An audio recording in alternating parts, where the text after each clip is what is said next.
Hi, everybody. This is Savi, the author of The Journey Begins Within. Welcome to our masterclass today. We're going to touch on a few key concepts of the first chapter named A Call to Be.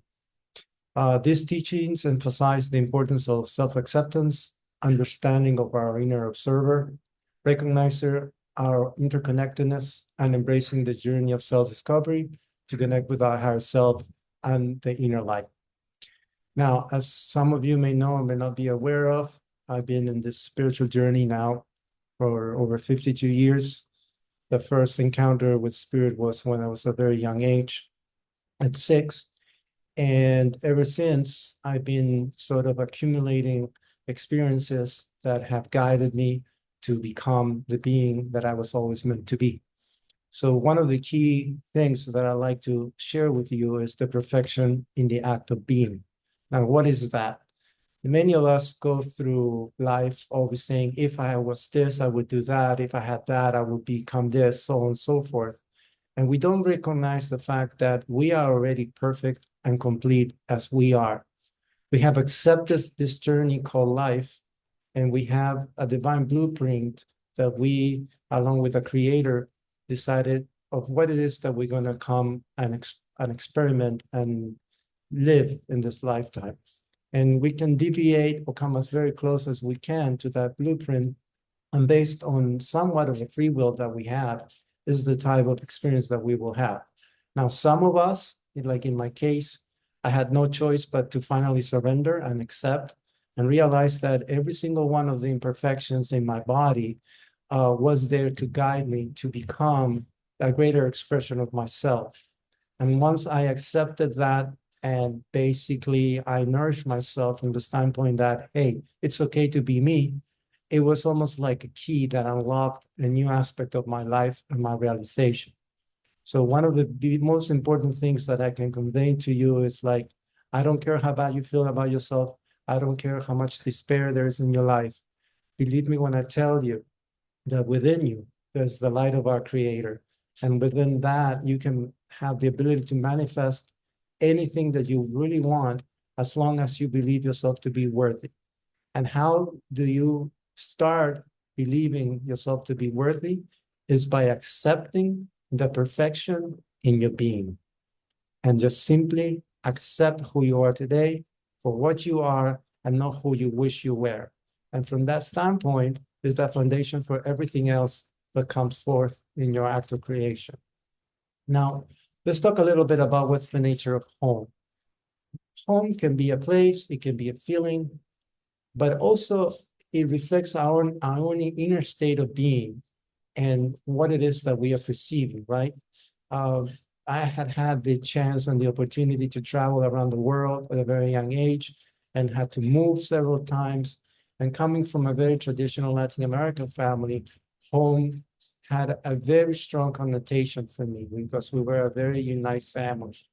Now, the fact that I had to travel all over the world and that I had to be by myself didn't allow me to experience that feeling of home while I was abroad.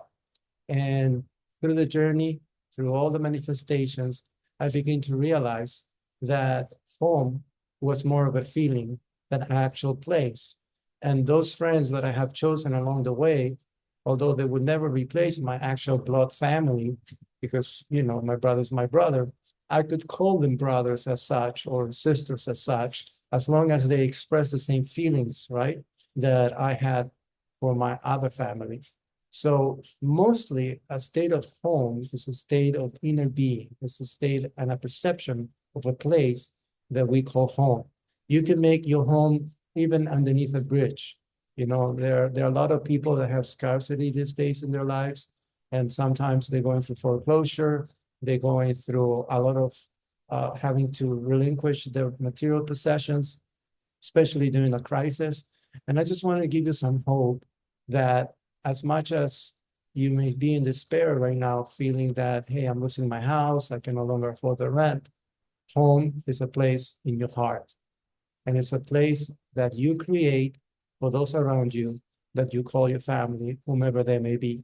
So if you're not in good terms with your family, if you, for whatever reason, run away from your house, you can still create the environment of a home. And that starts by actually accepting people into your inner core of your being and treating them as family.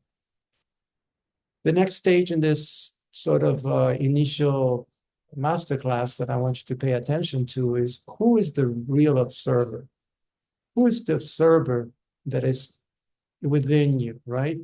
We perceive reality through a filter of our assumptions and our interpretations, but we seldomly stop and try to understand who is the one that's doing the interpretations.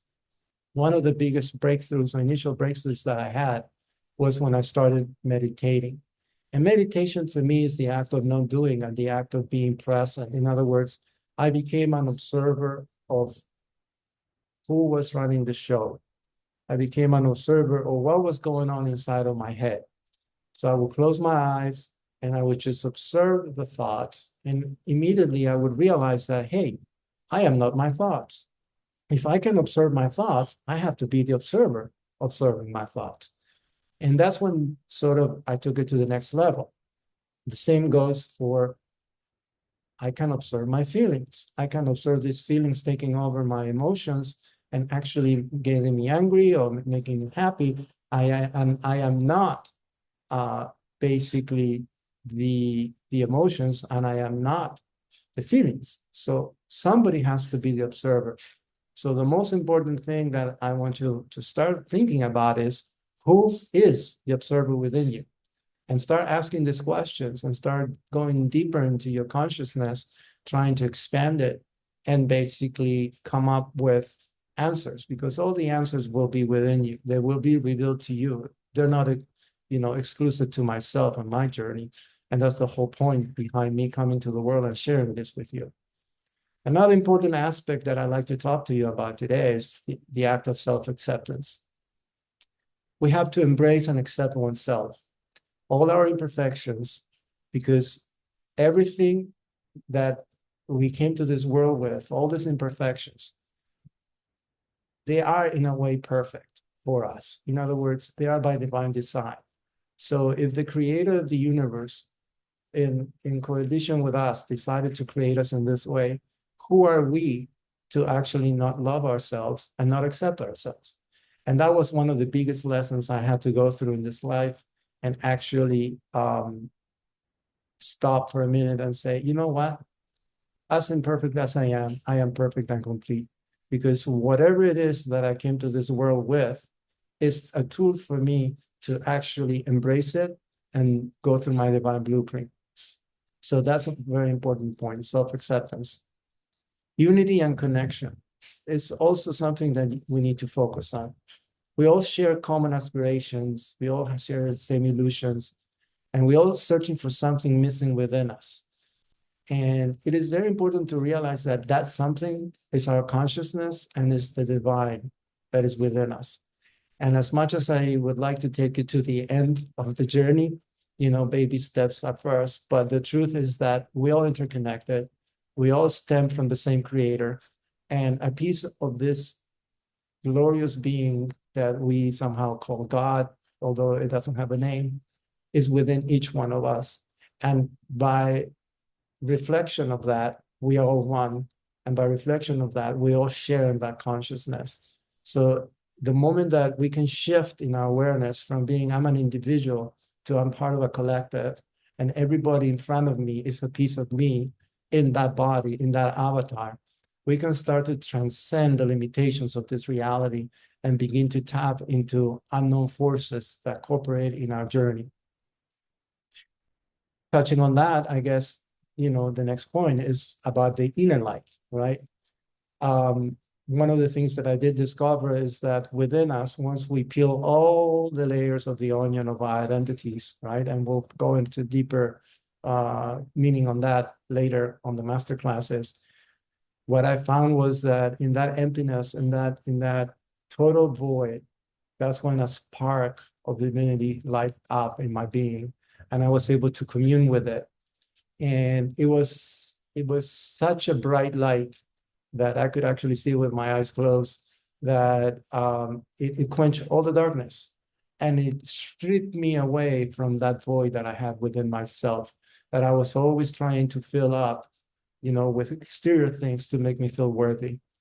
And obviously, through an act of grace, I was able to experience all of this. And today I want to come up and share with you because I believe that you may very well be capable of attaining the same communion with spirit that I was, because everything that is within me is within you. And then finally, for today, I just want to talk about freedom and the higher self, how one can become one with our higher self, and how once we do that, it frees us from delusions of the act of seeking and our mortality, right? And once we do that, it allows us to remember our true purpose. So why did we come to Earth? What it is that we're here to experience, right? And the truth of the matter is that divinity is playing the longest game of hide and seek with itself through us. And again, I am trying not to offend any religious sensitivities because I'm trying to make these videos as inclusive as possible. But the truth is that most of religion is a theory, and somehow it points us to the direction of the divine. But then again, it's something that is outside of us, out there, somewhere. And what I've been shown is that we can keep on looking into eternity outside of us, but the reality is this is right here. And when your heart and mind get into congruent agreement and you're able to surrender yourself in an empty vessel to the spirit will show itself to you. So in essence, that's the chapter 1 of the book, and it's titled A Call to Be.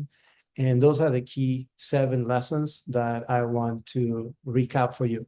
The perfection in the being, that we are already perfect and complete as we are, and we have to embrace the journey of self-discovery, which is the actual true art of creation. Okay, that's the whole point of being ourselves.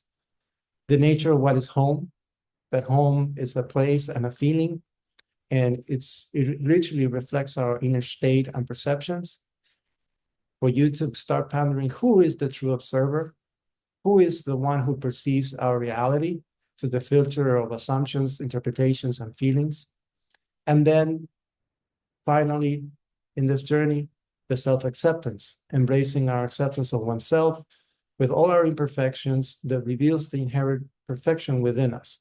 Once you start realizing that, hey, these imperfections of mine are here for a reason, that's where you discover that they're perfect, or certain aspects of your life that you have to embrace and be able to grow spiritually.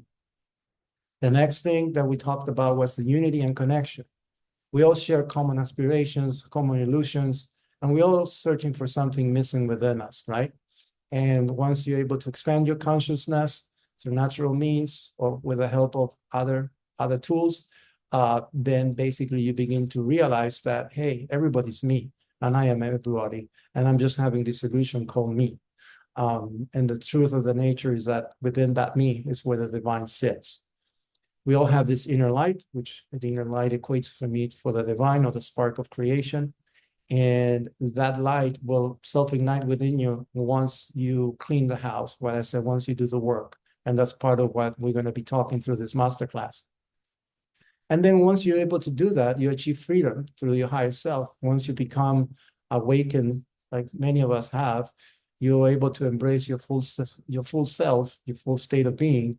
And then you dissipate all the illusions that are basically holding you back. And you stop seeking because A, you realize you're immortal being having a human existence. 2, it doesn't really matter what you do in one life or another. At the end of the day, whatever you can accomplish, and it will be okay. It will be okay. Because the only most important thing that we came here to do is to be able to love ourselves unconditionally and those around. Well, with that, we complete here A Call to Be. I hope this is benefit to all of you. Thank you so much.